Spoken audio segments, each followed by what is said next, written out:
I'm Matt Gelka in Washington, where the Defense Secretary is facing heat from Congress. Lawmakers calling for more transparency when it comes to the lethal double-tap boat strike allegedly targeting narco terrorists in the Caribbean. Defense Secretary Pete Hegseth, along with Joint Chiefs of Staff General Dan Kane and Secretary of State Marco Rubio, briefed congressional leaders about the boat strike campaign in the Caribbean allegedly targeting narco terrorists. The most controversial yet, a so-called double-tap lethal strike that targeted survivors of an initial strike in September. The Armed Services Committee, both Democrats and Republicans, have had an opportunity to view that video.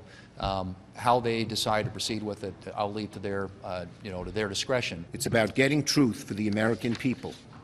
The American people are entitled to see the unedited videos. The Gang of Eight in Congress that was briefed is made up of the Republican and Democratic leaders in both the House and Senate, along with the chairs and ranking members on the intelligence committees in both chambers. But lawmakers are trying to force Hegseth to release the unedited videos to more members. Buried deep in the $900 billion defense spending bill released this week is a provision calling for unedited video of strikes conducted against designated terrorist organizations in the area of responsibility of the United States Southern Command. If the Pentagon doesn't comply, then Hegseth will see a quarter of his travel budget withheld. If there's a way to release the video, which I have not seen, but if there's a way to release that does not compromise our intelligence gathering, I would urge him to do it. It will shock America's conscience if it becomes public, as it must, whether it's tomorrow or next week.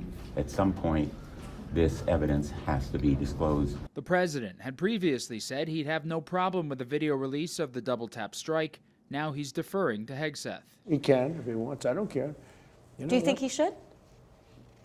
I don't care. I would say do it if you want, Pete. He's doing a great job. It looked like they were trying to turn back over the boat, but I don't get involved in that.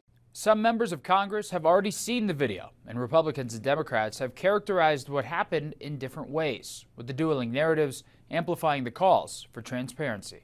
Reporting in Washington, I'm Matt Gelka.